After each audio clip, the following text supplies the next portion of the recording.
이 시간 요한복음 5장 1절에서 29절의 말씀을 본문으로 고치시고 일하시며 살리시는 예수님이라는 제목으로 은혜를 나누려고 합니다. 1950년도에 포르투갈의 한 항구에서 있었던 이야기입니다. 저도 사실 이 이야기를 몇 번 듣고 곰곰이 묵상하면서도 정말 이런 일이 일어났을까라는 의문이 있을 정도로 의아하지만 역사적 사실이라고 합니다. 한 항구에서 배에다가 냉동 창고를 싣고 그 냉동 창고 안에다가 물건을 가득 실었습니다. 그런데 한 사람이 깊은 곳에서 계속 일을 하고 있는 것을 모른 채 동료가 그 냉동 창고를 닫아버리고 밖에서 닫아버리고 배가 출항해버린 겁니다. 깜깜하죠. 그 냉동 창고에 갇혀버린 이 청년은 어두운 곳에서 두려움에 빠져버린 겁니다.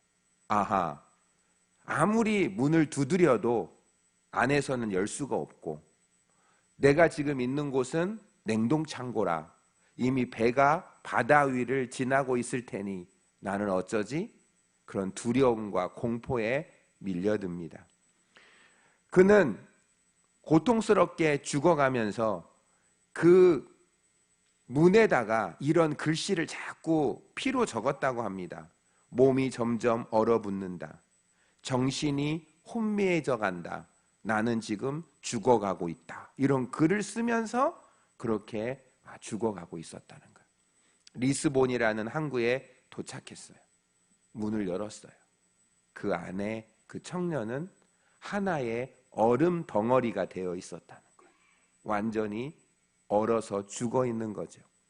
그것을 본 사람이 놀랐습니다. 그런데 더 놀라운 사실이 있어요.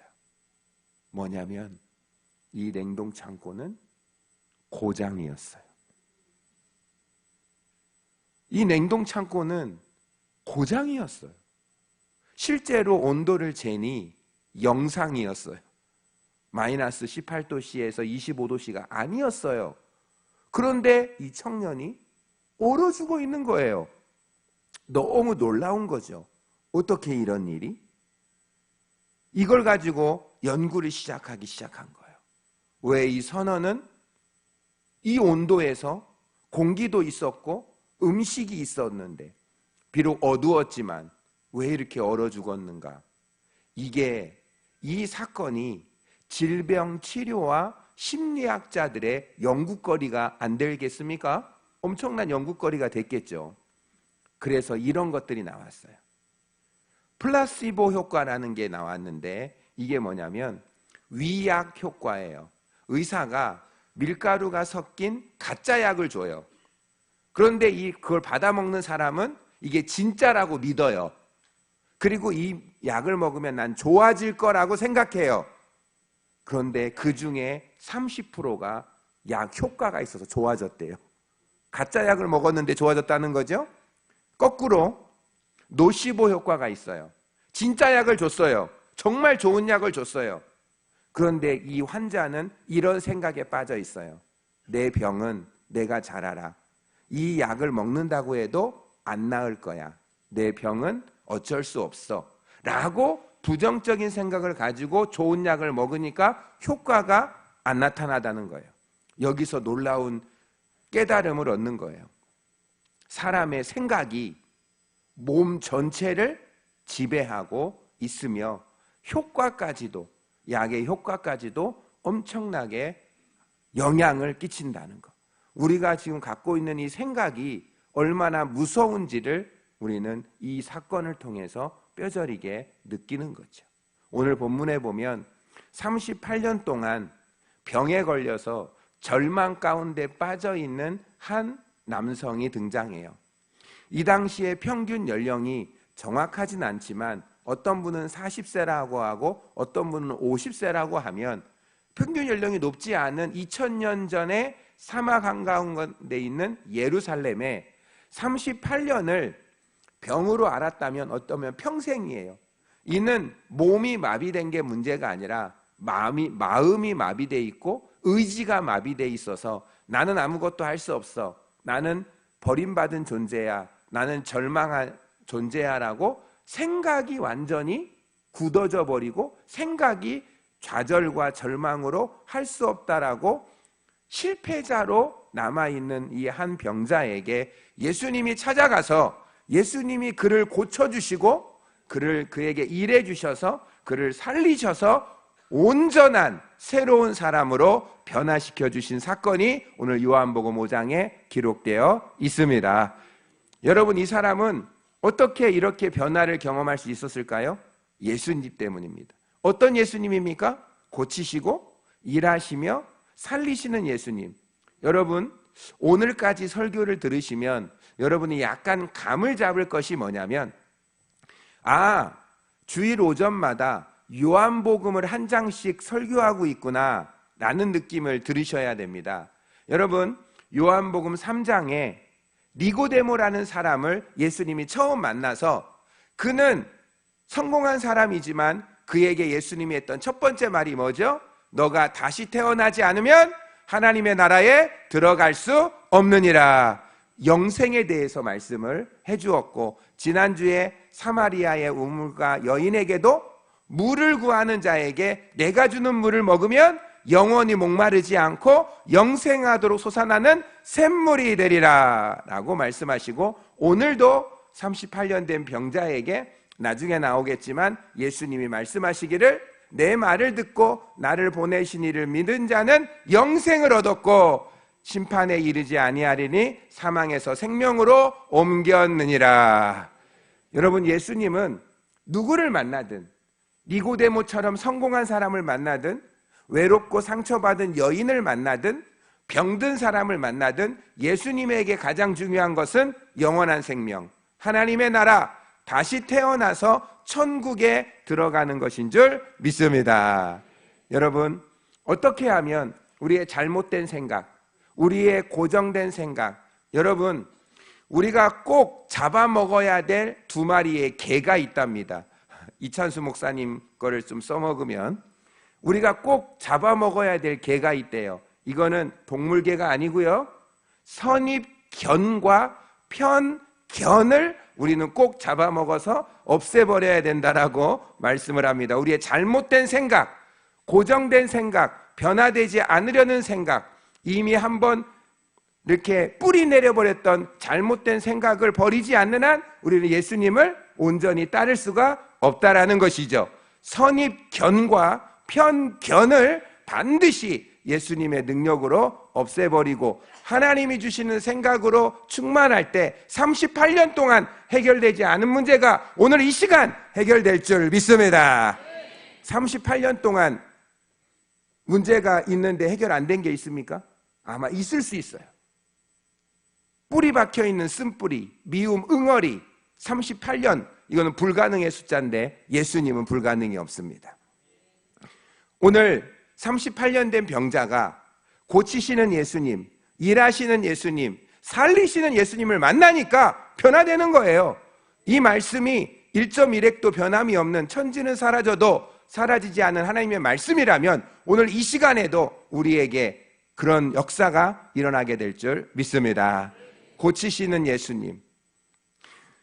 예수님이 어느 날 예루살렘에 올라갔어요. 요한복음 5장 1절입니다. 예루살렘에 올라갔는데 그 예루살렘에는 베데스다 연못가가 있었어요.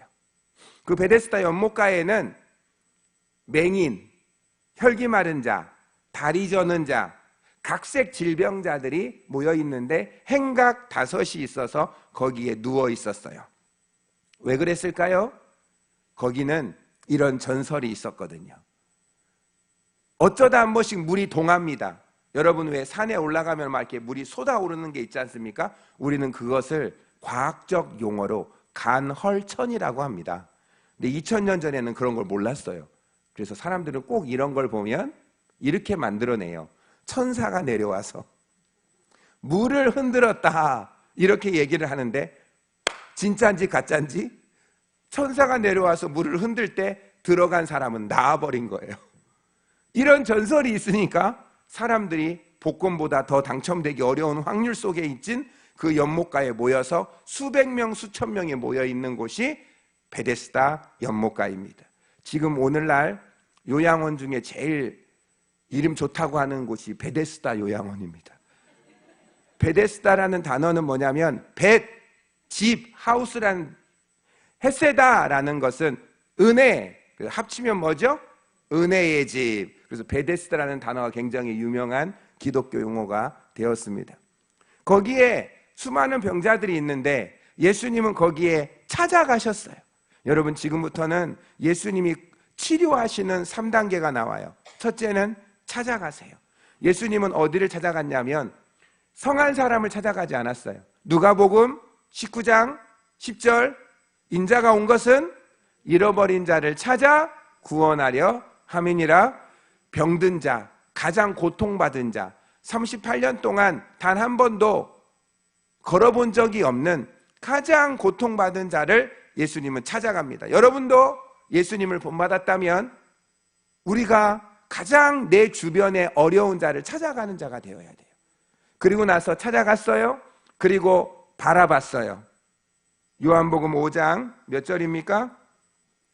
6절에 보면 예수께서 그 누운 것을 보시고 그 병이 오래된 것을 아시고 이르시되 내가 낫고자 하느냐. 하나님은 지금 우리를 보고 계시고 우리의 모든 것을 알고 계시고 하나님이 우리에게 질문하시는데 너에게 낫고자 하는 소원이 있느냐. 하나님은 반드시 고치기 전에, 치료하기 전에 내 마음속에 확인을 하시는 분이에요. 내 안에 변화하고 싶은지, 낫고 싶은지, 건강하고 싶은지, 내가 지금 치유받고 싶은지를 확인하시는 하나님. 빌립보서 2장 13절에 보면 너희 안에 행하시는 이는 하나님이시니 자기의 기쁘신 뜻을 위하여 너희에게 소원을 두고 행하신다. 눈을 보지 못하는 바디메오에게도 너가 원하는 것이 무엇이냐? 내가 보기를 원합니다. 너의 소원대로 될지어다. 여러분, 마음에 원하고 구하고 바라는 것이 있을 때 무엇이든지 원하는 대로 구하면 그리하면 이루어 주시리라. 고침받기 원합니까? 문제가 해결되기 원합니까? 반드시 그 문제가 해결될 것을 소원하셔야 돼요. 불꽃이 남아있어야 돼요. 그래야 기름을 부으면 활활 타오를 수가 있어요. 포기한 사람은 하나님도 도와주시지 않는 것입니다. 우리가 아무리 지치고 힘든 세상을 살아도 포기하지 않고 끝까지 38년 되면 포기할 법하지만 하나님이 우리의 기도를 38년 동안 응답해 주지 않아도 예수님이 오시면 곧 응답될 줄 믿습니다. 예수님은 찾아오셨습니다. 확인하셨습니다. 내가 낫고자 하느냐? 이렇게 대답해야 됩니다. 저는 낫고자 합니다. 그런데 내 힘으로는 갈 수 없어서 도와줄 사람이 없어서 가지 못하지. 누군가가 날 도와준다면 나는 뛰어들어갈 것입니다. 38년 동안 이 마음을 갖고 있었다는 것, 이것이 하나님에게 쓰임받을 수 있는 가장 좋은 마음이었던 것이죠. 이때 예수님 말씀하세요. 일어나라, 내 자리를 들어라, 그리고 걸어가라. 3번입니다. 일어나야 합니다. 여러분, 그 무거운 자리를 들어야 합니다. 그리고 걸어가라고 예수님이 말씀을 선포하셨습니다. 여러분, 빛이 있으라 말씀하시니 빛이 있었습니다. 예수님은 병든 자를 고치실 때 말씀으로 고치십니다. 1.1획도 변함이 없는 그 말씀으로 일어나라, 내 자리를 들어라, 걸어가라고 말씀하시니 그거를 듣고 그 사람이 용기를 가지고 일어나 보니까 일어나지고 들어보니까 들어지고 걸어가니까 걸어지는 것입니다. 예수님이 이 자리에 찾아오셔서 이 자리에 소원이 있는지 물어보시고 말씀을 증거하실 때 그 말씀만 그대로 믿고 행동한다면 나에게 38년 된 문제도 해결될 줄 믿습니다. 고치시는 예수님을 만난 후에 일하시는 예수님을 만납니다. 그런데 지금까지가 9절까지인데 10절, 11절을 보면 좀 안타까운 일이 일어납니다. 안식일입니다. 지금 이 놀라운 일을 안식일에 일으키니까 유대인들이 박해합니다. 공격하는 거예요. 왜 안식일에 일을 하느냐? 안식일에는 일하면 안 된다고 했는데 이건 잘못된 것입니다. 예수님이 놀라운 말씀을 하십니다. 17절 보시겠습니다. 17절은 우리가 꼭 기억하면서 붙잡아야 합니다. 요한복음 5장 17절. 여러분도 누가 안식일 논쟁을 벌이거든 예수님의 대답을 하셔야 합니다. 예수께서 그들에게 이르시되 내 아버지께서 이제까지 일하시니 나도 일한다 하시매. 하나님이 지금도 일하시기에 나도 일해야 될 줄 믿습니다. 안식일은요, 내 오락을 구하면 안 돼요. 나를 위해서 먹고 마시면 안 되고 하나님의 영광을 위해서 생명을 살리는 일, 복음을 전파하는 일, 죽은 영혼을 살리는 일에는 일해야 된다는 것입니다. 그런데 유대인들은 안식이라는 율법으로 예수님을 공격하기 시작합니다. 18절을 볼까요? 18절은 유대인들이 이로 말미암아 더욱 예수를 뭐하고자 합니까? 죽이려고 하고 이는 안식일을 범할 뿐만 아니라 하나님을 자기의 친아버지라 하여 자기를 하나님과 동등으로 삼으심이라. 예수님은 하나님과 동등이신 줄 믿습니다. 예수님은 하나님과 동등이십니다. 예수님은 하나님의 본체이십니다. 하나님이 육을 입고 오셨기에 예수님은 하나님이십니다. 동시에 사람입니다. 그러기에 인간의 모든 죄를 구원할 수 있고 하나님이시기에 죽은 자도 살릴 수가 있는 것입니다. 이 세상에 어느 누구도 하나님이면서도 인간인 사람은 아무도 없습니다. 우리 예수님이 사람으로 오신 하나님, 육으로 오신 전능하신 창조주 하나님, 그분이 38년 된 병자를 말씀 하나로 일으켜 세우자 사람들은 그를, 예수님을 겉으로만 보고 그를 돌로 쳐 십자가에 못 박아 죽이려고 했고 실제적으로 예수님은 못 박혀 죽으셨습니다. 저는 깨달았습니다. 여러분, 예수님이 병든 자를 구원하고 나서 대가가 뭐죠? 죽음의 위협을 받습니다. 여러분에게 질문합니다. 여러분이 누군가 병든 자를 고쳐주고 나서 여러분의 생명에 위협이 온다면 고칠 수 있겠습니까? 쉽지 않습니다. 그런데 예수님은 참 감사한 분입니다. 저와 여러분을 살리기 위하여 자기의 생명까지 버리신 줄 믿습니다. 여러분, 희생하신 예수님. 히브리서 10장 14절부터 17절까지를 우리가 읽으면서 여러분이 예수님이 어떻게 우리를 위하여 희생했는지를 들으시겠습니다. 히브리서 10장 10절부터 14절입니다. 이 뜻을 따라 예수 그리스도의 몸을 단번에 들이심으로 말미암아 우리가 거룩함을 얻었노라. 제사장마다 매일 서서 섬기며 자주 같은 제사를 드리되 이 제사는 언제나 죄를 없게 하지 못하거니와 오직 그리스도는 죄를 위하여 한 영원한 제사를 드리시고 하나님의 우편에 앉으사 그 후에 자기 원수들을 자기 발등상이 되게 하실 때까지 기다리시나니 14절은 같이 읽습니다. 그가 거룩하게 된 자들을 한 번의 제사로 영원히 온전하게 하셨느니라. 한 번의 제사로 영원히 온전하게 하신 분이 십자가에 피 흘려 죽으신 예수님인 줄 믿습니다. 인간은요, 죄를 지을 때 동물의 피로 씻기를 원했어요. 그렇게 말씀하셨어요. 그런데 1년마다 반복해야 되고 매일매일 반복해야 되고 사람을 거쳐야 되고 그 사람이 죽으면 무효고 재물이 더러워도 안 되고 너무나 복잡했어요. 유효하지 않았어요. 그런데 예수님이 오셨습니다. 그분이 십자가에 피를 흘려서 나의 죄, 온 인류의 죄를, 과거에 지은 죄, 오늘 지은 죄, 미래에 지은 모든 죄를 완전히 영원히 한 번에, 완전히 영원히 한 번에 해결해 주신 줄 믿습니다. 놀랍지 않습니까? 그 예수님을 마음속에 모셔 믿으면 그 피가 나의 죄를 영원히, 완전히 단 한 번만으로 깨끗하게 씻어서 우리를 한 번도 죄짓지 않은 상태로 거룩하게 해 주실 줄 믿습니다. 예수님 그분만이 이 땅에 그 어떤 피도 우리를 깨끗해 하지 못합니다.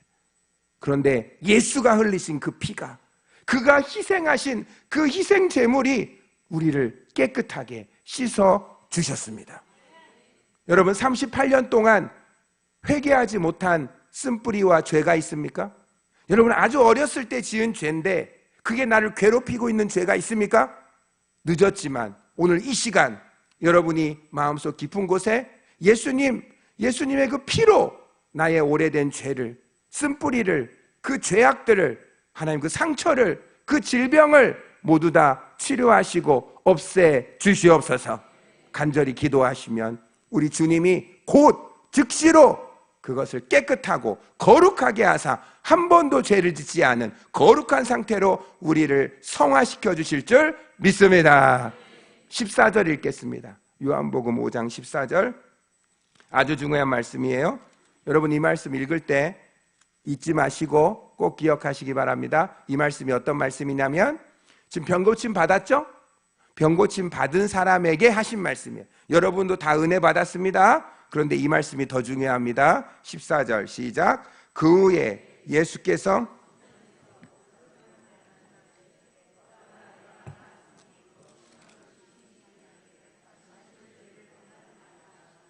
더 심한 것이 생기지 않게 다시는 죄를 범하지 말라. 여러분, 이 사람은요, 죄 때문에 병이 든 거예요. 여러분, 병이 드는 이유가 피곤해서, 세균에 감염돼서, 노화돼서, 그런데요, 죄 때문에 병이 들 수가 있어요. 회개하지 않기 때문에 병이 들 수가 있어요. 그런데 오늘 본문의 이 병은 어떤 병이죠? 죄 때문에 병이 들었어요.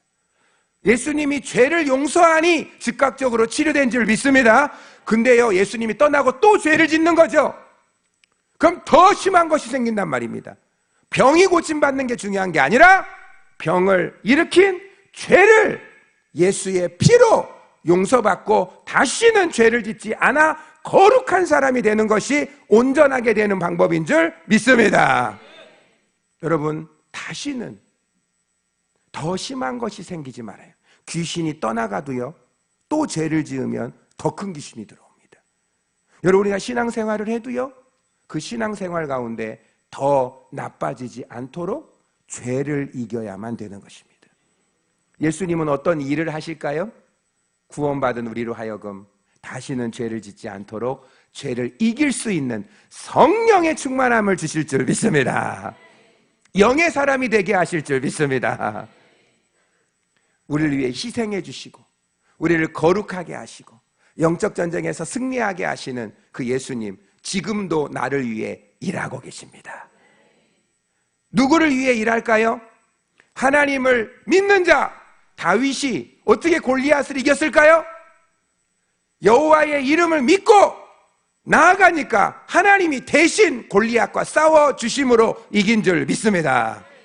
여러분이 세상을 어떻게 이겨요? 이스라엘 백성이 가나안을 어떻게 이겨요? 우리가 불신자를 어떻게 이겨요? 우리는 못 이기지만 우리를 위하여 하나님이 대신 싸워주시면 하나님을 이길 세상은 없습니다. 하나님을 이길 병은 없습니다. 하나님이 나를 위하여 대신 싸우게 하라. 하나님이 일하시게 하라. 하나님은 기도하는 자를 위하여 일하실 줄 믿습니다. 기도하면 하나님이 일하신다. 내가 일하면 나만 일하지만 내가 기도하면 하나님이 일하신다. 생각하면 사람이 움직이고 기도하면 하나님이 움직인다.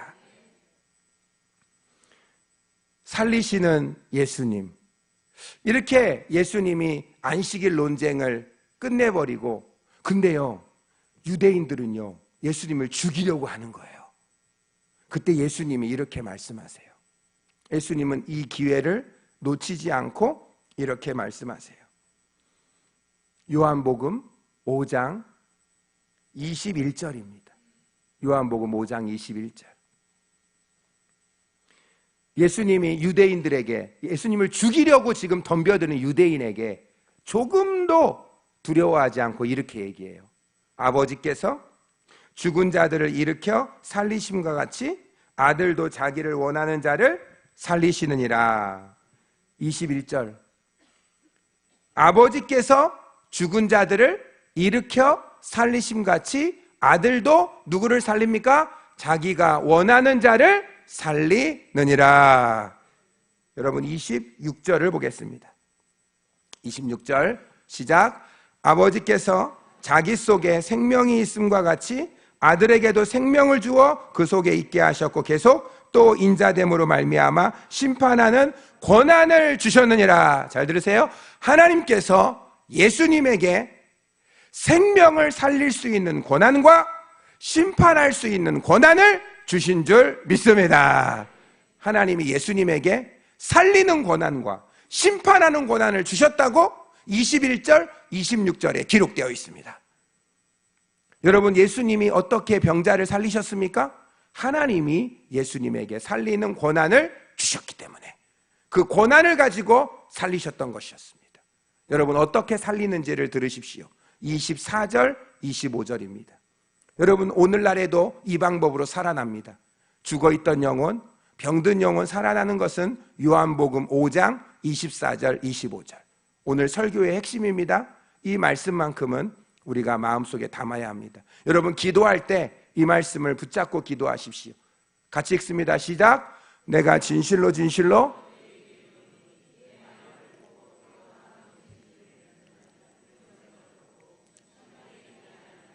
사망에서 생명으로 옮겼느니라. 진실로 진실로 너희에게 이르노니 죽은 자들이 하나님의 아들의 음성을 들을 때가 오나니 곧 이때라. 듣는 자는 살아나리라. 듣는 자는 살아나리라. 28절 제가 읽어드릴게요. 28절.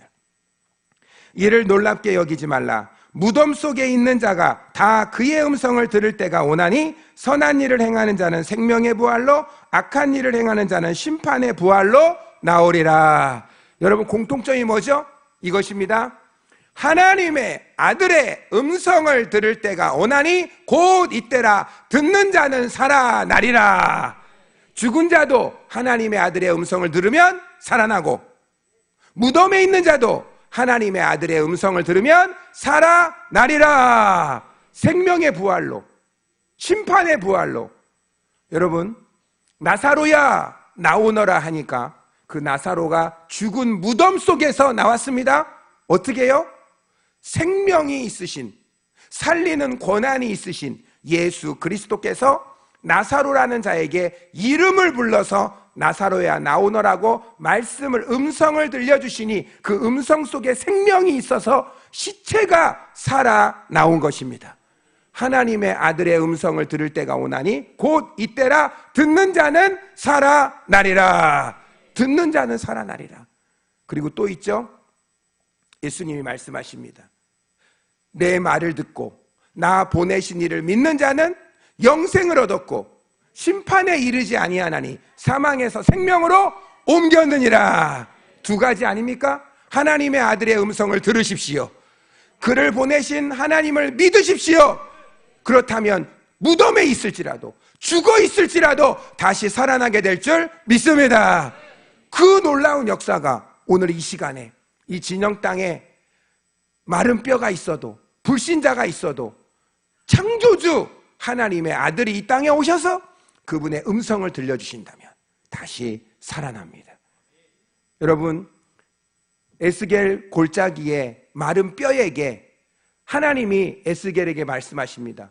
에스겔아, 태어나라, 말씀을 선포하라 하니까요, 이 뼈 저 뼈가 짝을 맞추고 없던 힘줄과 살과 가죽이 입혀지고 그곳에서 하나님의 군대의 형상이 만들어지고 공기에게 말씀을 전하니까 생기가 들어가 하나님의 군대가 되었습니다.